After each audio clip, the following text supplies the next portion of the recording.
Panda. I got broads in Atlanta. Just took the lean in the family. Credit cards and the scammers. Getting no licks in the band. Legacies. Recording by Sherry Crowther, Victoria, British Columbia, Canada. The Adventures of Pinocchio by C. Collodi. Translated by Carol Della Chiesa. Chapter 1. How it happened that Mastro Cherry, carpenter, found a piece of wood that wept and laughed like a child.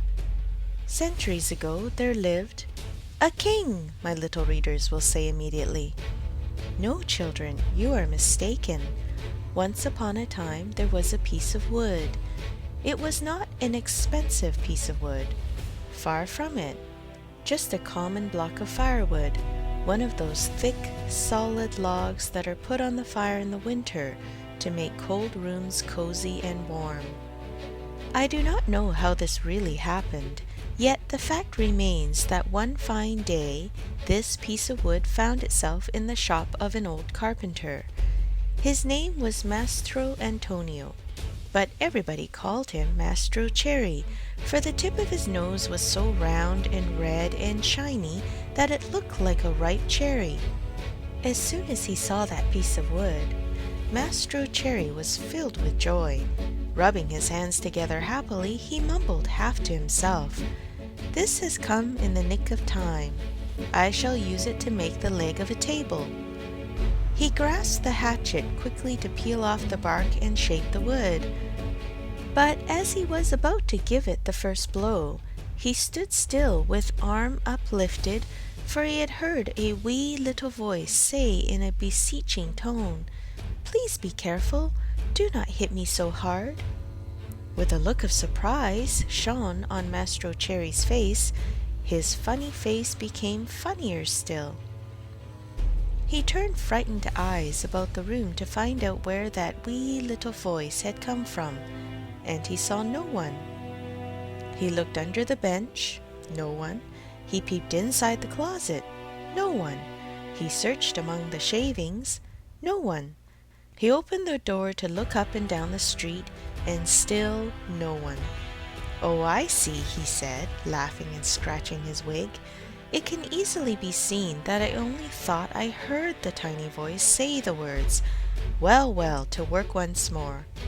He struck a most solemn blow upon the piece of wood. "Oh, oh, you hurt!" cried the same faraway little voice. Mastro Cherry grew dumb.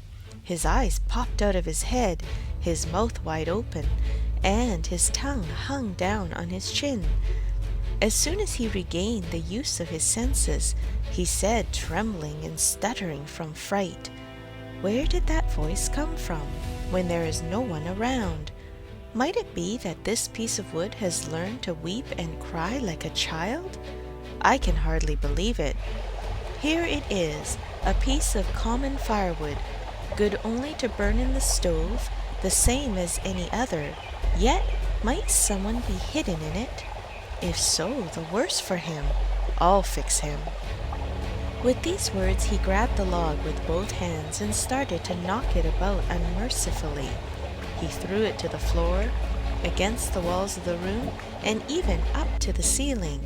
He listened for the tiny voice to moan and cry. He waited 2 minutes, nothing. 5 minutes, nothing. 10 minutes, nothing.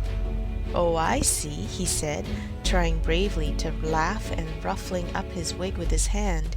"It can easily be seen I only imagined I heard the tiny voice. Well, well, to work once more." The poor fellow was scared half to death, so he tried to sing a gay song in order to gain courage. He set aside the hatchet and picked up the plane to make the wood smooth and even. But as he drew it to and fro, he heard the same tiny voice. This time it giggled as it spoke. "Ha ha! Stop it! Stop it! Ah ha ha!